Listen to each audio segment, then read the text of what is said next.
আমাদের মা মেয়ের রুম উপরে আর জামাই রুম নিচে, ঠিক না জামাই? ভুল আম্মা, আপনার রুমটা দোতলায়, মানে হচ্ছে ডিলাক্স রুমটা, আর আমাদের যে রুমটা বুকিং করা আছে ওটা হচ্ছে হানিমুন সুইট। দূর বোকাতা, যা রুমে যাস না। হানিমুনে তো হাজব্যান্ড ওয়াইফ একসাথে থাকে। এটা কি আমার নতুন করে শিখাইতে হইব না? চল পরে চল।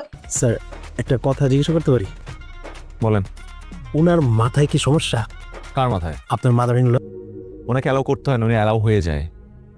উনি আসছিল এয়ারপোর্টে আমাদেরকে সারপ্রাইজ দিতে, কিন্তু না, সে প্লেনের টিকিট হাতে নিয়ে আসছে যে আমাদের সাথে প্লেনে উঠে বিদেশে আসবে হানিমুনে অ্যাটেন্ড করতে। ওয়াও ওয়াও স্যার, অসাধারণ সারপ্রাইজ দিয়েছে আপনার শাশুড়ি আপনাকে।